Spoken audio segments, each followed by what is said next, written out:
인류에게 먼지는 오랜 재앙이었습니다.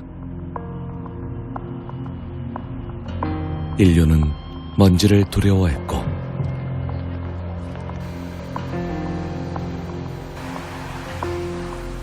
먼지를 이기려는 모든 기술은 먼지 앞에서 무력하고 초라했습니다.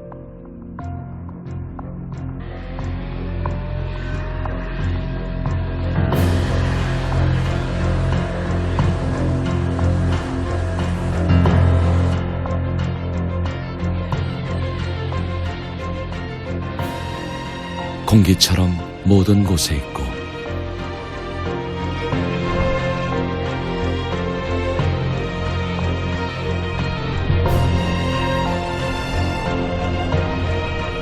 종잡을 수 없는 미지의 대상.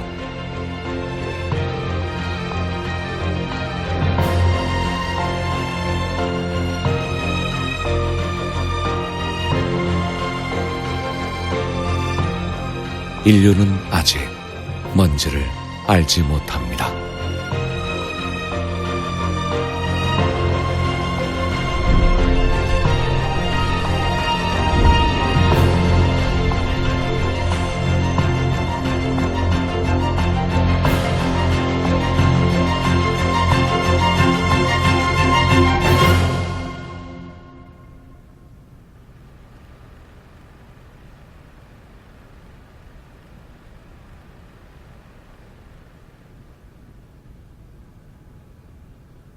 먼지는 잘 보이지 않습니다.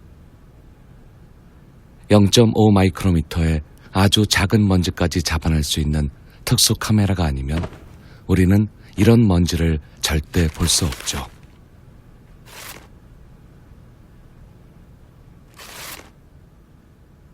담배 연기는 하나하나가 알갱이인 엄연한 먼지입니다. 우리 눈이 볼 수 있는 한계는 100 마이크로미터, 머리카락 두께 정도입니다.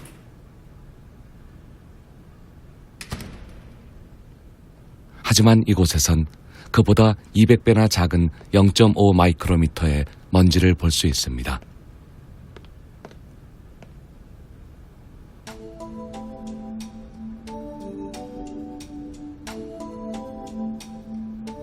반도체 작업장의 클린룸에서 필터로 걸러낸 깨끗한 공기를 주입하는 장면입니다.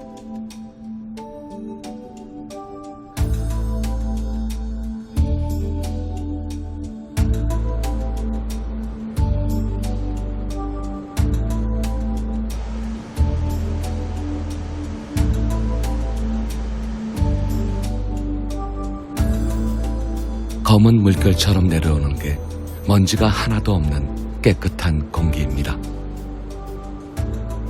태양에서 오는 빛은 먼지에 부딪혀 반사가 되어야 우리 눈에 보이게 됩니다.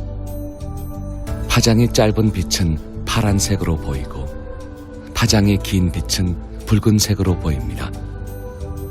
대기 중에 먼지가 없었다면 우리는 이 아름다운 광경 대신 우주 공간처럼 암흑의 하늘을 보고 있었을 겁니다.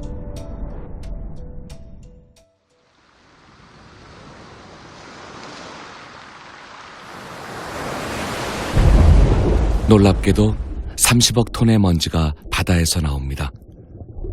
지구의 모든 사막이 만드는 먼지보다 많은 양이죠. 바다의 먼지는 바로 소금입니다. 증발된 소금 먼지는 수증기 분자들과 합쳐져 구름을 만듭니다. 소금 먼지가 바다와 하늘을 이어주는 셈입니다.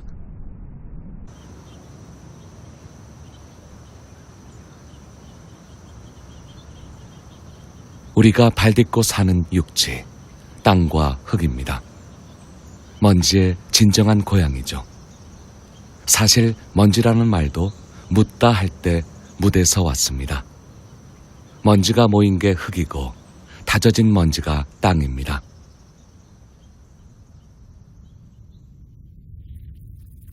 생명은 이 두터운 먼지에 뿌리를 묻고 삽니다.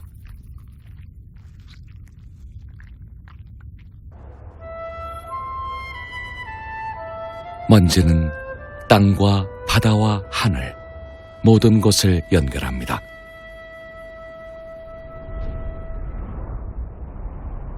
지구는 먼지의 별인 셈이죠.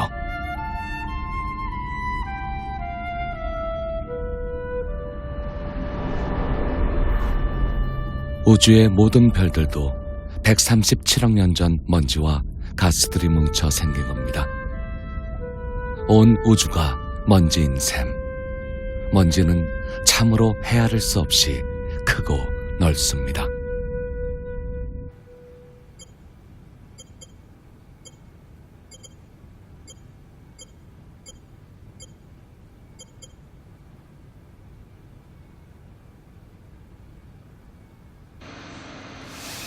가장 작은 먼지도 있습니다. 먼지보다 더 작고 더 정교한 작업이 이루어지는 곳, 반도체 클린룸입니다.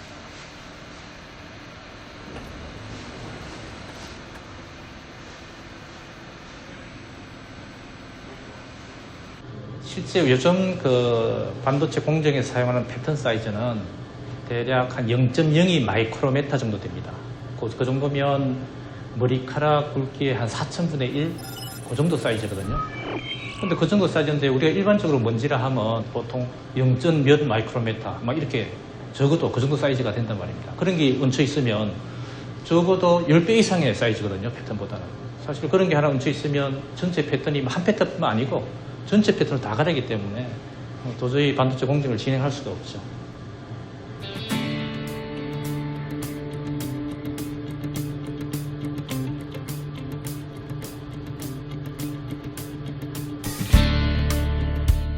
반도체 회로 폭과 간격이 나노 단위까지 작아졌습니다.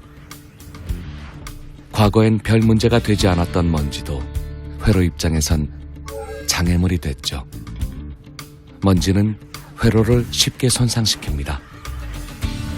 또 전류가 흘러야 하는 부분이 끊어지거나 반대로 이어지기도 합니다. 결국엔 끝까지 가다 보면 정밀한 기술을 끝까지 추구하다 보면 거기에서는 먼지하고 만나거든요. 그래서 아주 더 정밀한 걸 만들려고 하면 정밀하게 깎고 정밀하게 뭘 할 수는 있지만 불량이 되는 요인은 그 정밀한 만큼 이물이나 먼지가 있으면 불량이 되니까 그걸 제거하지 않으면 그게 안 되는 거거든요.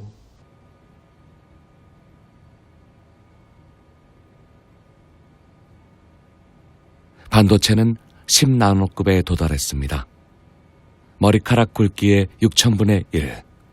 반도체가 작아질수록 먼지는 괴물이 됩니다. 30세제곱센티미터 공간 안에 단 한 알의 먼지만 허용되는 곳.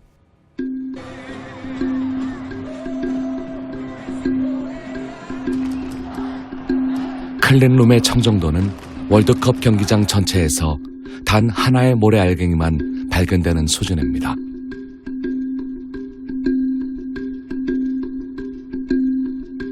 이상적으로는 가능한데요. 그러니까 아무리 우리가 방진복을 입고 마스크를 끼고 에어 샤워를 해도 들어가면 그것을 완벽히 차단 못하기 때문에 각질에서 나오는 것들, 그 다음에 뭐 또 사람이 호흡할 때 나오는 그런 것들도 다 미세하지만 하나의 어떤 먼지로 작용을 하기 때문에 굉장히 힘들죠. 반도체 클린룸에서 일하는 사람들은 화장을 하지 않고 그 다음에 담배를 피우지 않는 것은 뭐 기본으로 되어 있습니다. 저희가 담배를 피우시는 분들은 담배를 피우고 아까 그 일회용 마스크 같은 거 있죠. 또는 화장지 가지고 담배를 피운 다음에 흰 연기가 안 나오는 상태예요, 지금. 그 상태가 됐을 때 이 화장지를 대고 다시 뿜어보면 노랗게 변하죠, 거기가. 그건 다 파티클이거든요. 눈에 보일 정도의 파티클이면 수 마이크로가 넘는 거죠. 근데 그게 제가 이제 업계 조사해가지고 시간을 조사해보면 몇 시간 동안 나와요. 입자가 큰 것들은 부착력이 약하거든요. 한마디로 떼기가 쉽다는 거죠. 근데 파티클 사이즈가 적어지면 적어질수록 부착하는 힘이 강해져요. 강해지는 게 뭐 그 크기의 비율만큼 강해지는 게 아니라 그거의 승수만큼 강해져요. 그러니까 예를 들면 10마이크로짜리의 부착력이 100이라면 1마이크로짜리는 10,000, 0.1마이크로짜리는 10만 이런 식으로 부착력이 아주 강해지는 거죠. 그러니까 떼기가 힘든 거죠.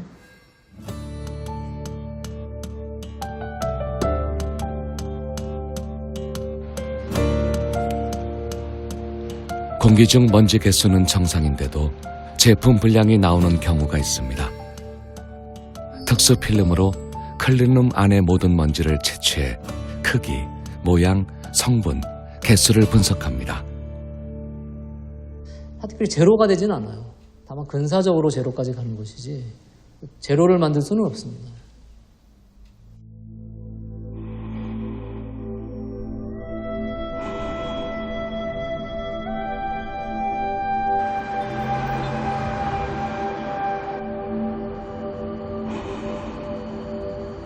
모든 건 숨을 쉽니다. 들어온 만큼 나가고 채운 만큼 비우는 게 만물의 섭리입니다.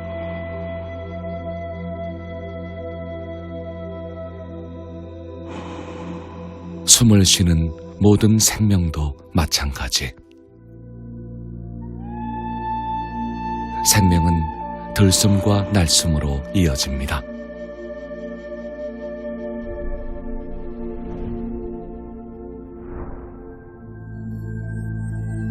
먼지의 눈으로 보면 세상은 들고 나는 온갖 입자들로 가득 차 있습니다.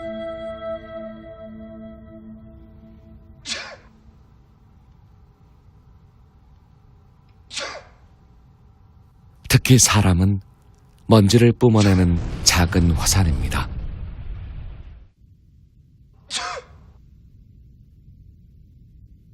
사람과 사람 사이를 드나드는 작은 입자들은 가끔 재앙이 되기도 합니다. 메르스에 걸려 숨진 50대 남성이 추가로 나오면서 사망자가 16명으로 늘었습니다. 확진자는 150명으로 늘었습니다. 격리치료를 받다 숨진 76번 환자가 있었는데요. 이 76번 환자에게 옮은 사람들이 여러 나올 것이라는 우려가 있었는데 오늘 그 우려가 현실화됐습니다.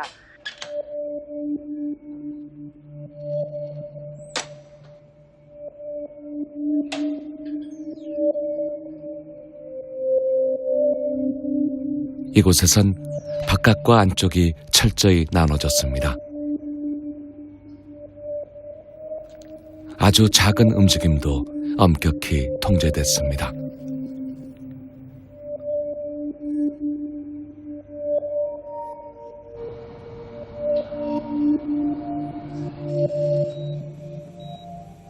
환자의 입에서 나오는 작은 입자들에 모든 것이 맞춰졌습니다.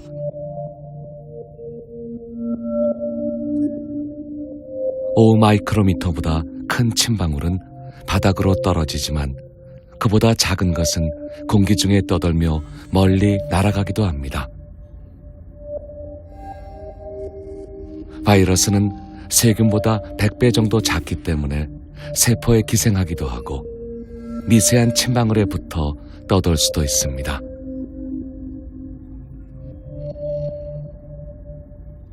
우선적으로 중요한 거는 환자가 들어갈 때의 동선. 환자가 들어가면서 음압실까지 들어가면 괜찮은데 음압실까지 들어가는 과정 중에 혹시 또 감염이 일어날 수도 있고 그 다음에 환자가 음압병실에 입원을 한 상태예요. 근데 그 상태에서 의료진이 출입을 하면서 문이 열리고 사람이 들락날락 하면은 아무래도 음압이 깨져요. 그러니까 음압을 유지를 시켜놨는데 문이 열리면 바깥으로 공기가 어느 정도는 빠져나올 수 있거든요. 그 다음에 사람이 이동을 하면서 끌고 나올 수도 있고요.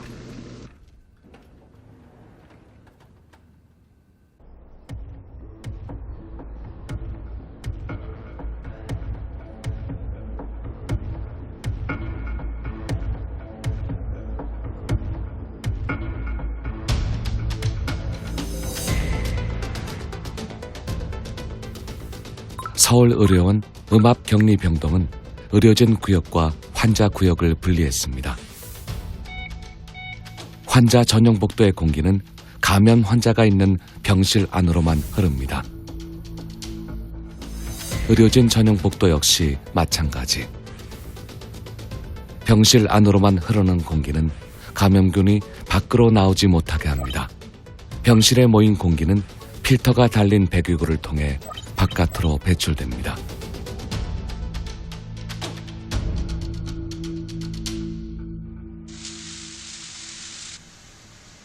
숨은 우리의 생명줄이자 치명적인 약점.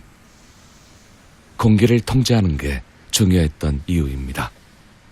실제로 이제 작년 메르스 사태 때 비말로 퍼지는 것이다. 비말의 감염, 공기 감염이 아니다라고 이야기를 하였지만 실제로 진료하는 그 현장에서는 공기 감염, 비말 핵으로 통해서 멀리 퍼질 수 있다고 생각하고 철저한 공기 제어가 되는 그런 진료실에서 특별한 보호복들을 입고 저희들이 진료에 임했던 것입니다.